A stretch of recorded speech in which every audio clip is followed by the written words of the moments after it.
네, 오늘 함께 나누는 말씀의 제목은 용기를 내어라 로 정해봤습니다.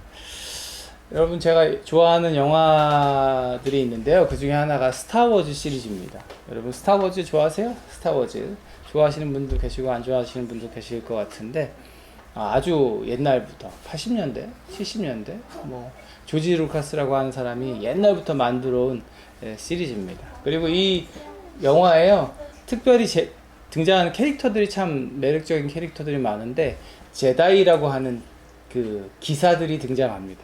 이렇게 막 윙 하면서 광선검 꺼내가지고 막 팍팍팍 싸우는 사람들 있죠. 그 제다이라는 요런 사람들 다 제다이고요. 이 제다이들이요, 여기 이 영화에서 폴스라는 걸 사용합니다. 막 이렇게 쫙 해가지고 비행기를 움직이기도 하고, 막 사람 마음을 착 이렇게 조종하기도 하고, 미래를 딱 알아내기도 하고, 막 예지력 같은 걸로 막 여러 가지 능력을 쓰는데, 그 능력을 통틀어서 폴스라고 합니다. 막 쫙 해갖고 거대한 우주선도 막 들고요, 막 칼싸움하다가 칼을 착 하고 막아내기도 하고 막 그렇습니다. 그리고 이게 빨간색, 파란색 막 이렇게 검이 나오는데, 선과 악의 대결을 이제 폴스의 밝은 면, 폴스의 어두운 면 뭐 이래가지고 표현을 하기도 하죠. 이 사람들이요, 영화 속에서 싸우러 갈 때 이렇게 인사를 합니다. 포스가 함께하길. 이 한국말로는 그렇게 자막이 그렇게 나오죠. 포스가 함께하길. 이 영화에서 가장 중요한 대사를 꼽으라 그러면요, I'm your father. 나는 네 아버지다 라는 제목, 그 대사가 가장 유명한데, 그거에 버금가게 굉장히 중요한 대사 중에 하나가 그 May the force be with you. 이렇게 대사가 중요하죠. 제가 설교 중에 여러분한테 그런 이야기 한 적이 있어요. 어린아이가 가장 용기 있는, 용감해지는 순간, 당당해지는 순간이 언제인 줄 아십니까? 기억나세요? 예. 예. 아버지 엄마 손잡고 있을 때 가장 용기 있다, 이런 얘기 한 적 있죠.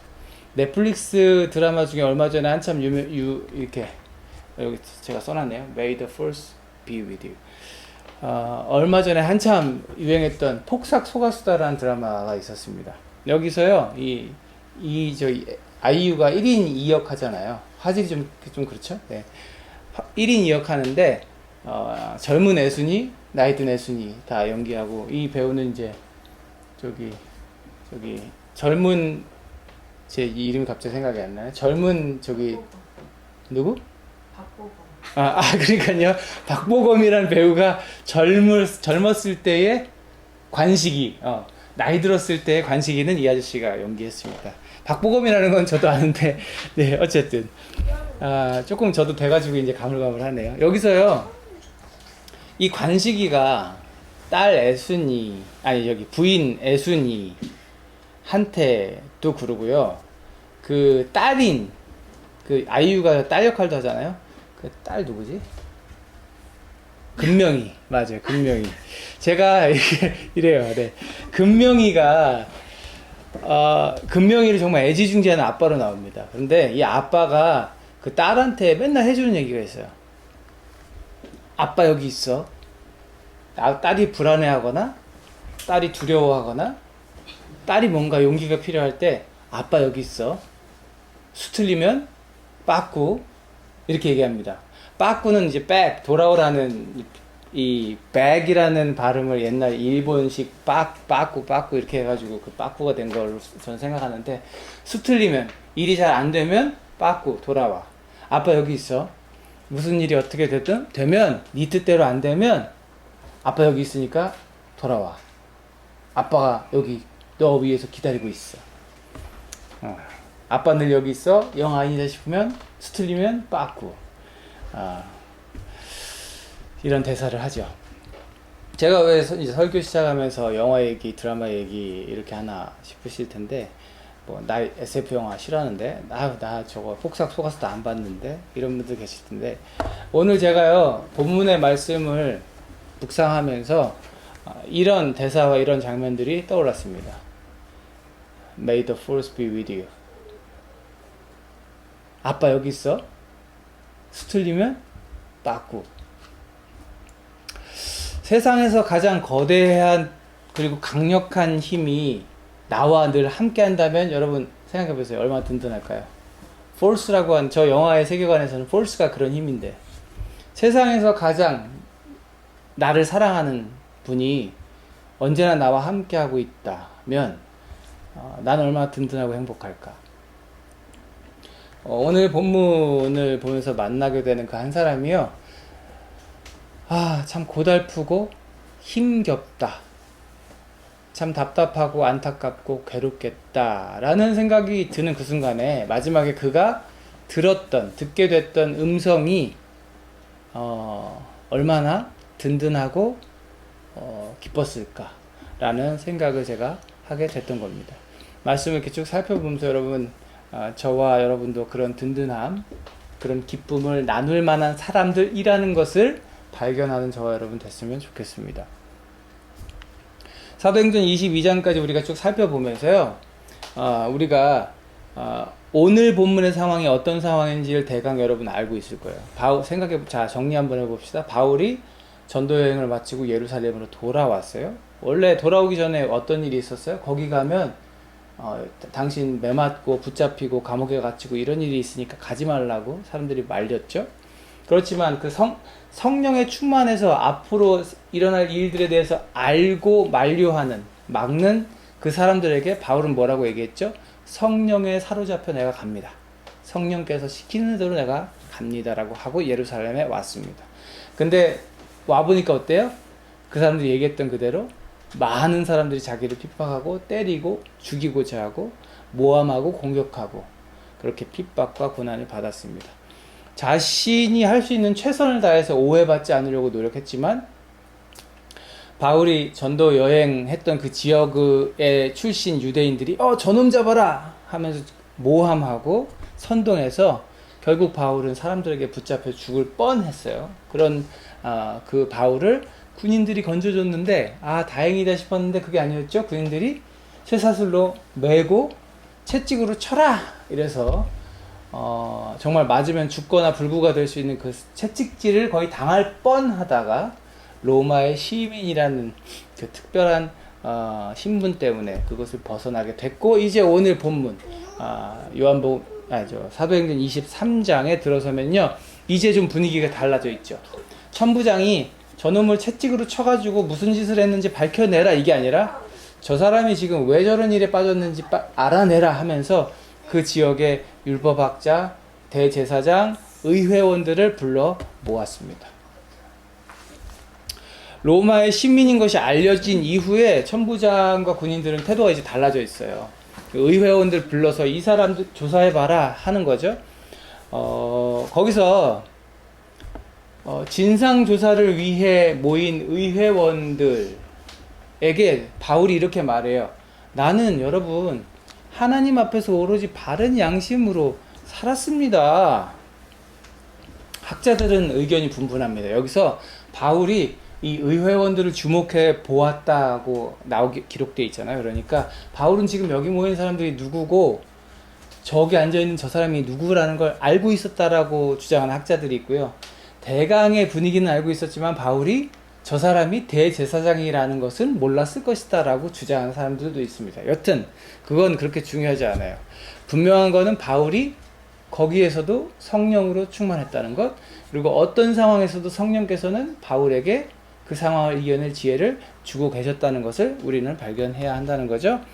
바울은 자기를 둘러싼 사람들한테 말했어요. 나는 선한 양심으로 살았습니다. 그러니까 어떻게 해요? 대제사장 아나니아라고 하는 사람이 저놈 저놈 주둥이를 세게 때려라, 그렇게 명령을 해요. 이게 표면적으로 보면요, 아직 대제사장이 너 말 한번 해봐라 라고 기회를 주지 않았는데 먼저 말을 했으니까 저놈은 입을 맞아도 싸다 라는 표면적인 이유를 보이는 것 같지만, 아나니아의 속셈은 좀 딴 데 있었습니다. 물론 그것도 있지만 이 사람 대제사장의 명령에 따라 이 사람 입을 때려가지고 이 사람은 거짓말쟁이다 라는 낙인을 찍고 시작하고 싶었던 거예요, 군인들 앞에서. 이 당시의 역사를 기록했던 요세푸스라고 하는 사람이 책이 있거든요. 그 책이 역사서에 보면 이 아나니아라고 하는 사람에 대해서 기록하고 있어요. 돈 밝히는 사람, 권력과 결탁해가지고 로마에 아부해가지고 오랫동안 대제사장을 해먹었던 사람, 이렇게 기록하고 있거든요. 결국에 나중에 반란을 일으켰던 사람들한테 끌려가서 죽습니다.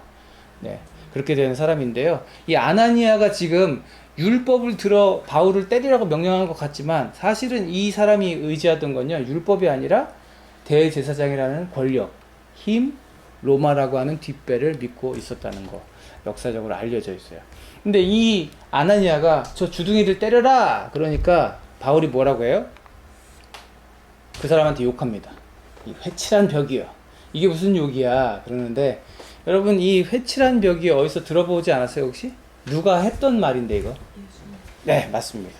예수님께서 말과 행동이 다르게 외식하는 바리새인과 서기관들에게 했던 말이 이겁니다. 예수님께서 마태복음에서 위선자들아 화가 있다. 너희는 회칠한 무덤과 같다. 이렇게 예수님께서 쓰셨던 그 표현이에요. 그 표현 그대로 바울이 지금 이 여기 모인 사람들을 욕을 하고 있어요. 회칠이 뭔지 아세요? 여러분 코팅이에요. 코팅. 이렇게 회색 깨끗한 색깔 페인트 같은 거, 코팅되는 페인트를 무덤에다 칠했다고 생각하시면 돼요. 그러면 그 무덤 색깔이 어때요? 예쁘겠죠. 반짝반짝 빛이 나겠죠. 코팅도 돼서 거기서 그 시체 썩는 냄새가 나오지 않겠죠. 너무 깨끗하겠죠. 근데 그 안에 뭐가 가득 차 있을까요? 시체 썩는 냄새와 썩은 시체들이 가득 차 있겠죠. 지금 그 얘기를 하는 겁니다. 겉보기에는 회칠한 무덤같이 번드를 해가지고 속은 그냥 아주 시체가 썩는 것 같이 냄새가 나는 놈들아! 이렇게 말을 하고 있는 겁니다. 성령에 충만했던 바울이 예수님이 쓰셨던 표현을 빌어다가 지금 이 사람들을 욕했어요. 바울 입장은 당연하죠. 아직 자기 유죄 판결 받지도 않았는데 자기가 뭐 지금 죄인도 아닌데 사실 불법으로 묶여있는 데다 감금되어 있는 데다가 자기 죄 지었다고 판결도 안 났는데 입을 때리다니, 자기는 그런 일을 당할 만한 사람이 아니라는 거죠. 율법으로 보나 로마 법으로 보나. 그러니까 옆에 있던 사람이, 바울은 할 말을 했지만 옆에 있는 사람이 이렇게 말합니다. 당신 저 사람이 누군지 알고 지금 그렇게 욕해? 저 사람 대제사장이야. 지금 당신 대제사장 욕했어. 죄 하나 더 추가됐어. 이렇게 말합니다. 이 옳고 그름이 중요한 게 아니고 지금 중요한 건 뭐예요? 저 사람이 누구다? 대제사장이다. 어디 지금 함부로 대제사장을 한테 욕을 하냐. 이 사람들은 지금 권위를 지키는 게 제일 중요한 사람들이라는 걸 보여주는 말이죠. 율법을 지켜야 되는 사람들이, 율법을 지키라고 세운 사람들이 자기 자리를 지키기 위해 율법을 사용하는 이 상황. 예, 이런 상황을 아이러니라고 합니다. 그러니까 바울이 즉시 이렇게 얘기해요. 동포 여러분, 나는 몰랐습니다. 저 사람이 대제사장인 나는 몰랐어요. 알았으면 제가 욕 안 했겠죠. 저 이 말씀 알고 있거든요 하면서 구약의 말씀을 인용해요. 예, 출애굽기 22장에 나와 있는 기록되어 있기를 백성 지도자를 욕하지 말라 기록되어 있는 걸 나는 알고 있어요. 저 사람이 대제사장인 걸 알았으면 난 절대 욕 안 했죠. 이렇게 말합니다. 지금 이 자리가 어떤 자리예요? 바울의 죄를 밝혀내겠다고 마련된 자리잖아요. 그리고 그 죄를 밝혀줘야 될 사람들이 누구예요? 거기에 있는 대제사장들과 공회원들이란 말이에요. 근데 여기 있는 사람들이 율법에 따라서, 법에 따라서 이 사람이 죄 있다는 걸 밝혀야 되는데, 이 사람들은 지금 뭐에 따라서 사는 사람들이에요? 돈과 권력과 명예. 그것만 지킬 수 있다면 한 사람 누명 씌워가지고 사형 판결 내리는 거 눈 깜짝도 안 할 사람들입니다. 성령에 충만했던 바울은 이 상황을 너무 잘 알고 있고 어떻게 대처해야 하는지도 잘 알고 있죠. 성령께서 주시는 지혜로 양심에 따라 말하고 있어요. 그리고 쫙 둘러보면서 이제 바울이 전세를 역전시킵니다. 바울이 여기 보니까 사두개파도 있고 바리새파도 있다는 걸 알게 된 거예요. 그러니까 같은 자리에서 지금 자기를 공격하던 원팀인데 그 원팀을 반으로 쪼개버리는 공격을 합니다. 저는 바리새파 사람이거든요. 저 지금 부활에 대해서 얘기하다가 여기 잡혀왔어요 라고 말을 합니다. 왜 이런 말을 했을까? 바리새파 사람들과 사두개파 사람들이 같이 있다는 걸 알았기 때문이에요. 그리고 이 사람들이 뭐에 대해서 생각이 다르다는 걸 바울은 알고 있어요? 부활에 대해서 생각이 다르다는 걸 알고 있어요. 그러니까 바리새파 사람들은 부활을 믿어요. 사두개파 사람들은 부활을 안 믿어요. 나 바리새파 사람인데 부활에 대해 얘기하다가 끌려왔습니다. 그러니까 저기 있던 반은 바리새파 사람들은 저 사람 부활 믿는 사람이야? 우리 편이네. 근데 사두개파 사람은 뭐라 그래요? 부활 얘기하는 놈이야? 나쁜 놈이네. 이렇게 얘기하면서 서로 싸우기 시작하는 거죠. 지금 누구 죄 있는 거 밝히려고 모였어요? 바울 죄 있는 거 밝히려고 모였는데 지금 누구끼리 싸우고 있어요? 사두개파와 바리새파가 싸우고 있단 말이죠. 이 싸움이요, 보면요, 큰 소동이 일어났다로 시작해서 싸움이 커지니 하고 이어집니다. 그러니까 바리새파는 바리새파대로 자기들이 지켜야 할 명분이 있고, 사두개파는 또 사두개파대로 지켜야 할 명분이 있는 거예요. 그러니까 막 싸우는 거죠. 그리고 싸움이 격해져요. 그러니까 저 나쁜 놈 바울 죽이자 했다가 그게 지금 문제가 아니고 부활이 있다, 없다, 네가 맞다, 내가 맞다 하는 싸움이 벌어졌다는 거죠. 큰 소동이 일어났고 싸움이 격해지니까 군인들이 어떻게 해요? 바울이 또 찢길까, 로마 시민이 다칠까, 그를 빼서 군대 그 병영 안으로 끌고 들어가면서 이 장면이 끝이 납니다. 자, 바울은요, 우리 옛 속담에 이런 속담이 있습니다.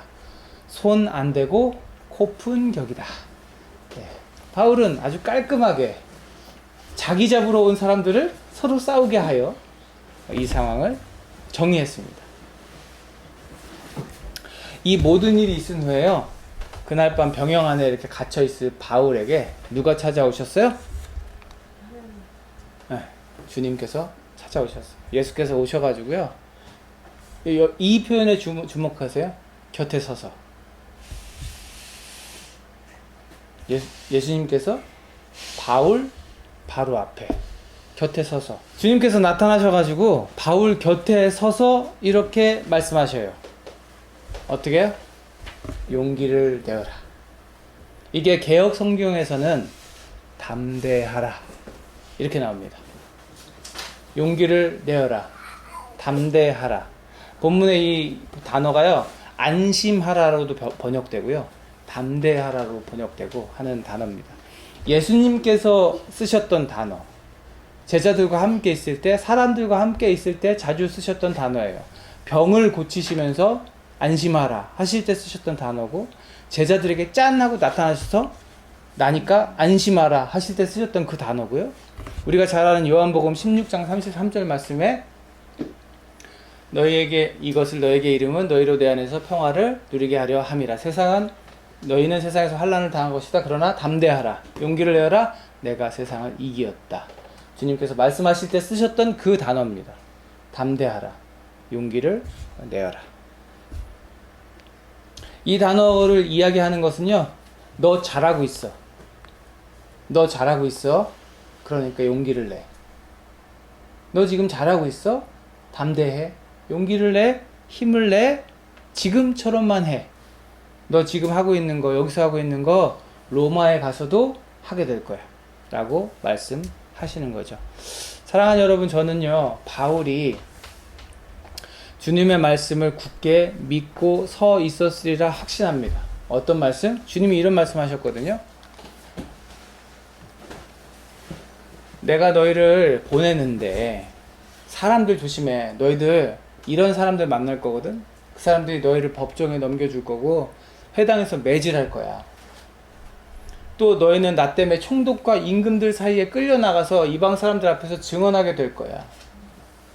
사람들이 너희를 관가에 넘겨줄 때 어떻게 말할까, 무엇을 말할까 걱정하지 마.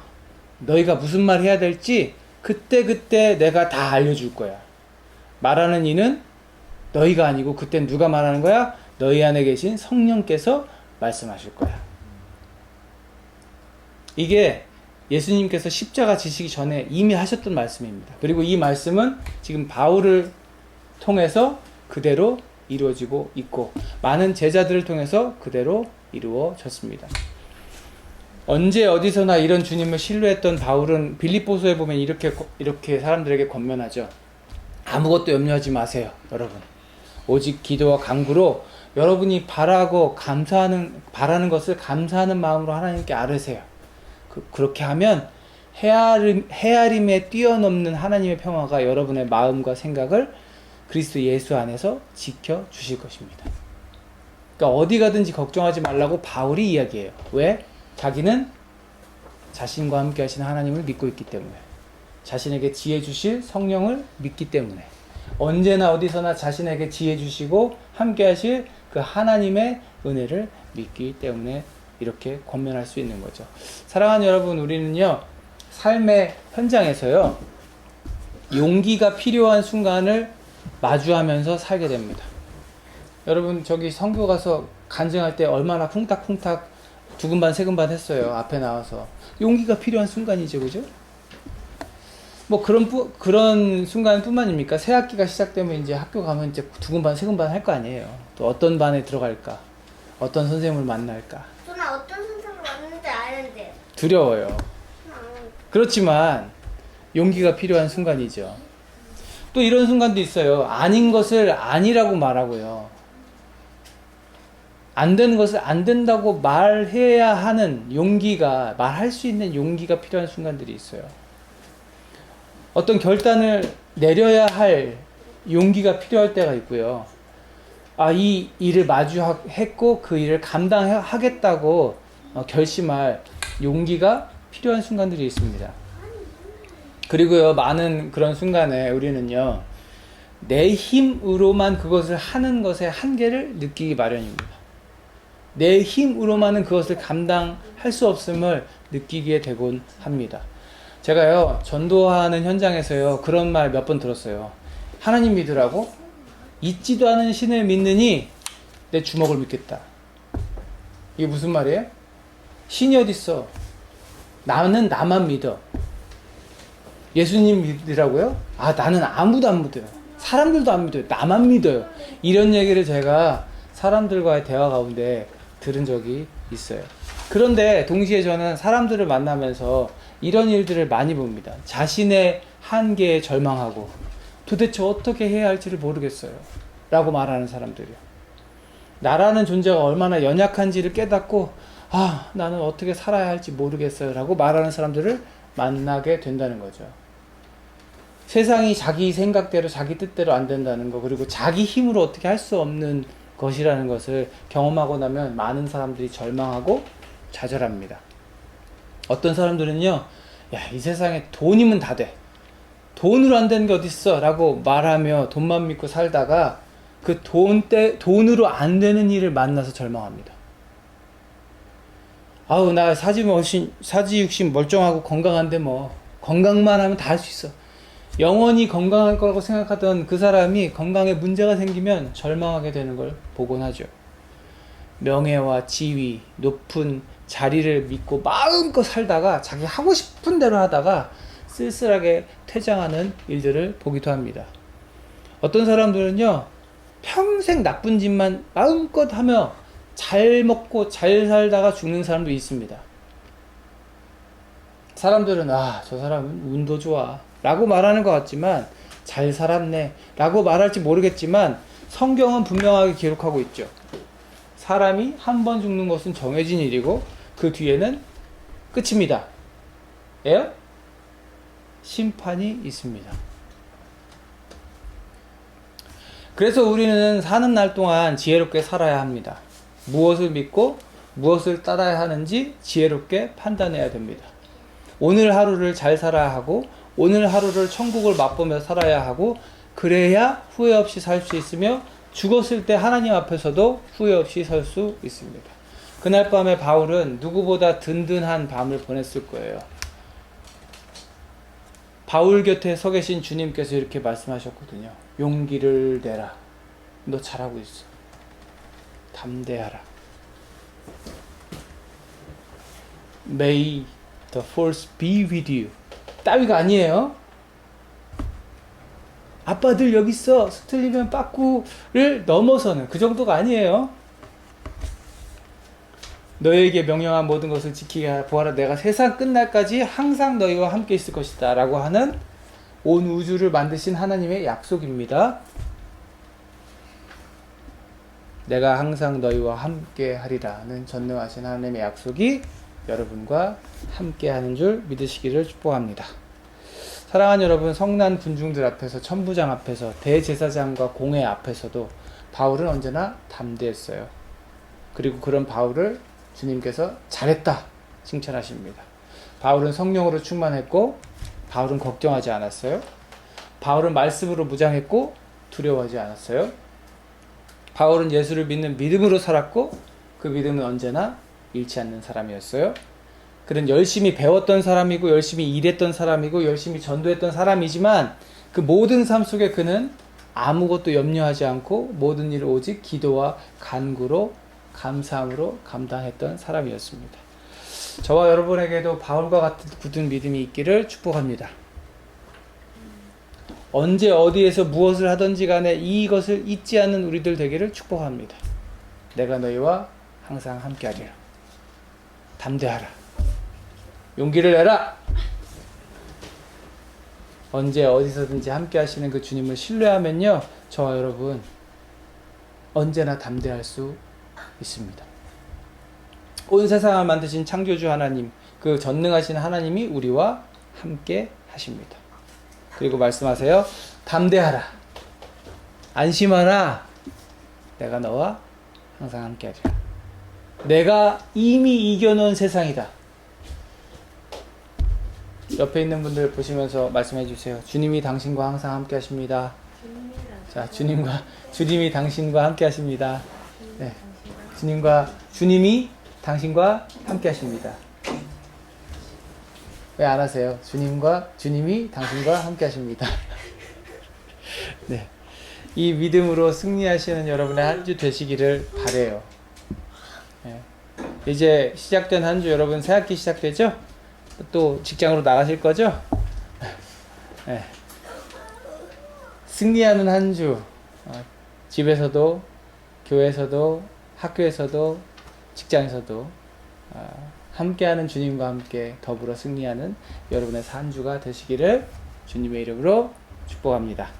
기도하겠습니다. 하나님 감사합니다. 언제 어디서나 담대했던 바울을 바라봅니다. 그리고 그를 칭찬하시며 담대하라, 용기를 내어라, 위로하시고 격려하시며 내가 너와 항상 함께 있다 함을 보여주셨던 주님을 바라봅니다. 우리와도 주님 함께 하시는 줄 믿습니다.